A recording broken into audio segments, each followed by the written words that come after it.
Hello नमस्कार, आपल्या चॅनलमध्ये सर्वांचं स्वागत आहे। सावली देणारे कधीच परतफेडीची अपेक्षा करत नाहीत, मग ते वृक्ष असो की आपले आई वडील। आज आपण काळं तिखट बनवणार आहोत। त्यासाठी लागणारे साहित्य आहेत: मोठ्या आकाराचे 1 किलो कांदे, 4 खोबऱ्याच्या वाट्या, 1 वाटी लसूण व आले। सर्वात आधी लसूण हाताच्या साहाय्याने मोकळा करून तो मायक्रोवेव्ह किंवा उन्हामध्ये ठेवून गरम करावा। यामुळे लसूण सोलण्यास लवकर मदत होते। लसणाच्या पाकळ्या मोकळ्या झाल्यानंतर त्यांना तेल लावून उन्हामध्ये ठेवल्यानंतर लसूण लवकर सोलला जातो। इथे मी मायक्रोवेव्हचा यूज करत आहे। 2 मिनिटांसाठी मी लसणाच्या पाकळ्या मायक्रोवेव्हमध्ये गरम करून घेतल्या, त्यामुळे लसणाची सालं पटकन निघू लागली। लसूण सोलून झाल्यावर मी कांदे कापायला घेतले।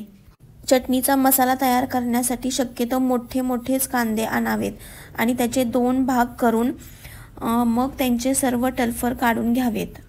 ते लहानपणीची आठवण येते। माझे आई वडील अर्धे कांदे कट करून द्यायचे आणि आम्ही भावंड मिळून ते कांद्याचे टर्फल सोलून द्यायचो। कांदे कापत असताना सर्व घरभर कांद्याचा वास पसरतो व डोळ्यातून पाणी येऊ लागते। इथे मी कांद्याचे अर्धे भाग करून त्याची सर्व टर्फल काढत आहे। हे कांद्याचे टर्फल कचरा म्हणून टाकून न देता त्यामध्ये पाणी घालून ते झाडांना घालू शकता किंवा यामध्ये पाणी घालून उकळून यामध्ये मेहंदी भिजत घालू शकता। यामुळे केस गळती थांबते। कांद्याचे टर्फल काढून झाल्यानंतर मी इथे कापडाच्या साहाय्याने कांदे स्वच्छ करून घेत आहे। कोणत्याही प्रकारचा पाण्याचा हात कांद्यांना लागता कामा नये याची काळजी घ्यावी। कांद्याचे उभे काप करून मी ब्लेंडरमध्ये टाकत आहे। ब्लेंडरमधून मी बारीक कांदा चिरून घेण्यास आपल्यास मदत होते। यामुळे 3 ते 4 कांदे एकाच वेळी कट होऊन जातात व आपला वेळ वाचतो। मला असे इक्विपमेंट खूप आवडतात जे आपले टाइम सेव्हिंग करतात। त्याचा नक्कीच यूज करावा सर्वांनी।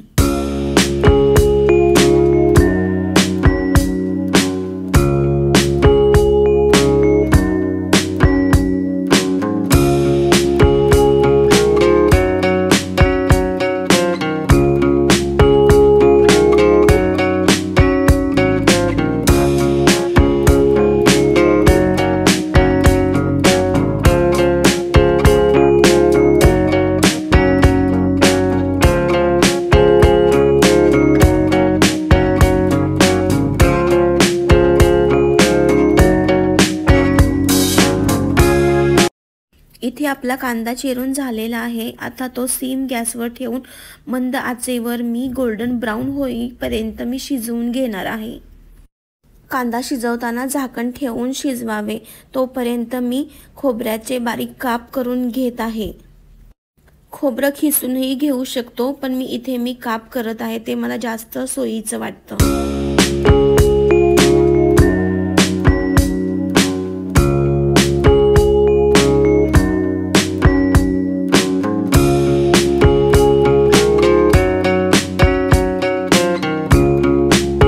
खोबऱ्याचे काप करून झाल्यानंतर मी आलं बारीक चिरून घेत आहे।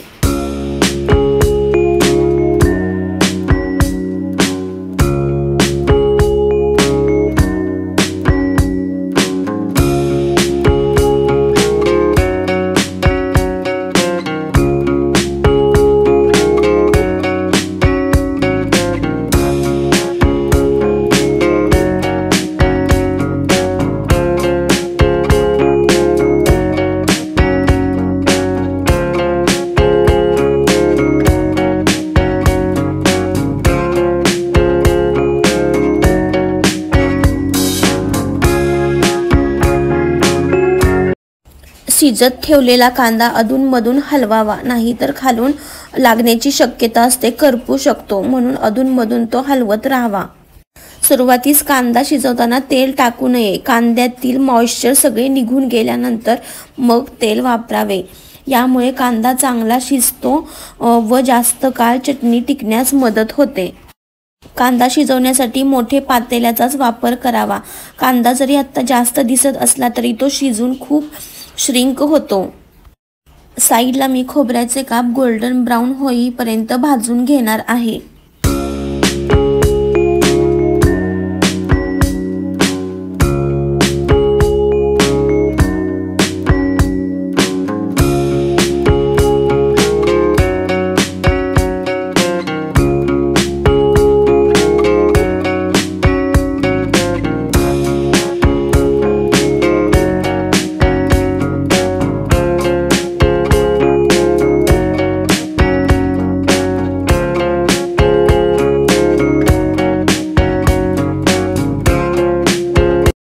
खोबरं गोल्डन ब्राऊन होत आहे तोपर्यंत कांद्यातील मॉइश्चर सगळं निघून गेलेलं आहे।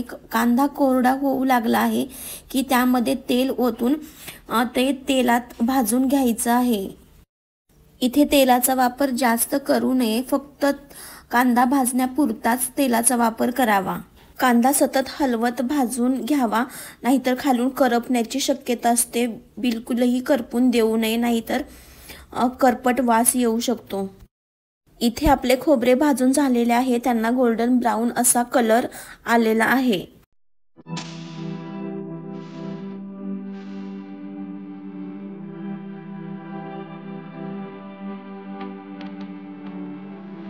इथे आपला कांदा शिजलेला आहे, गोल्डन ब्राऊन झालेला आहे, तेल वेगळे होऊ लागले आहे कांद्यापासून की समजावा की कांदा शिजून तयार आहे।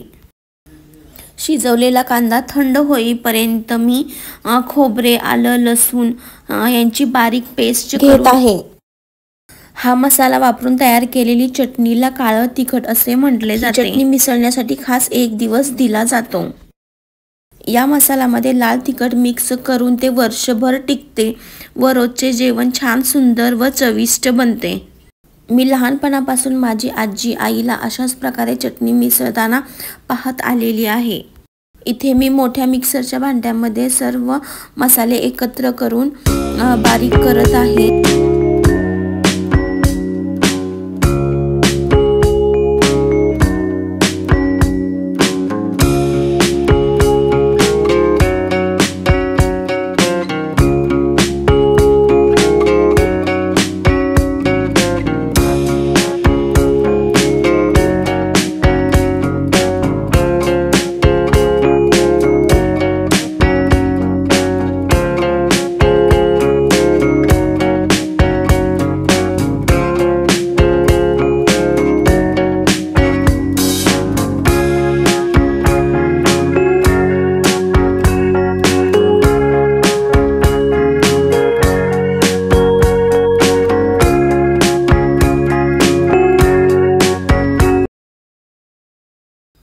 आलं, लसूण आणि खोबरे यांचे एकजीव मिश्रण करून घ्यावे।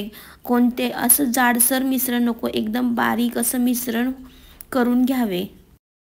इथे आपला मसाला तयार झाला आहे। यामुळे मसाला शिजवत असताना कोणत्याही प्रकारचा पाण्याचा अंश त्यामध्ये जाता कामा नये, नाहीतर चटणी खराब होण्याची शक्यता असते।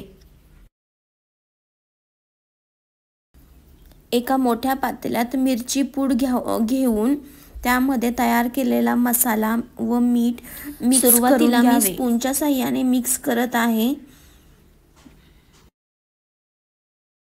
मिरची पूड, मसाला व मीठ हे सर्व एकजीव होण्याचे गरजेचे आहे, त्यामुळे चटणीला छान स्वाद येतो।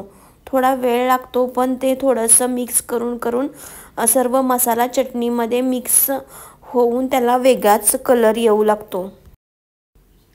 आमच्याकडे नेहमी अशाच प्रकारच्या चटणी वापरून जेवण बनवले जाते, त्यामुळे भाजी चविष्ट, रुचकर व स्वादिष्ट लागते आहे, जो अनेक पदार्थांमध्ये चव तयार करण्यासाठी वापरला जातो।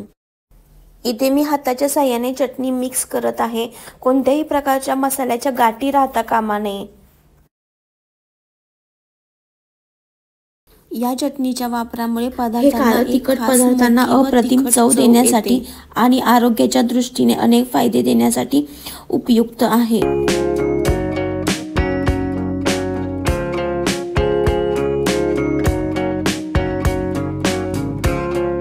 इथे बघू शकता चटणी व्यवस्थित मिक्स झालेली आहे, कोणत्याही प्रकारचे लम्प्स नाही आहेत। आता मी थोडा वेळ अशी झाकून ठेवणार आहे आणि जरा वेळाने पुन्हा एकत्र मिक्स करून काचेच्या जारमध्ये भरून ठेवणार आहे।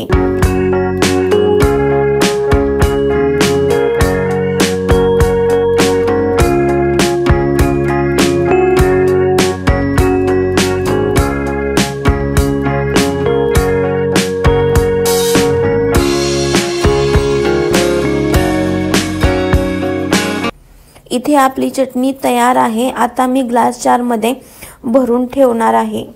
इथे 1 किलो मिरची पूड मी मसाल्यामध्ये मिक्स करून ती साधारणतः 3 किलो भरली।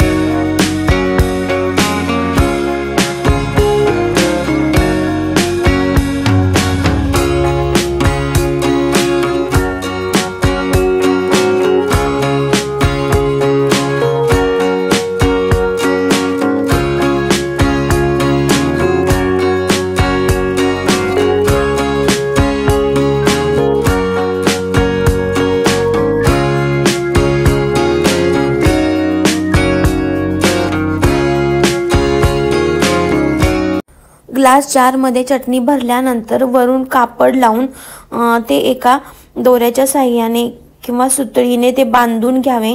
याने हवा आतमध्ये जाणार नाही व चटणी दीर्घकाळ टिकून राहते. व्हिडिओ आवडल्यास लाईक, शेअर आणि सबस्क्राईब करा. धन्यवाद.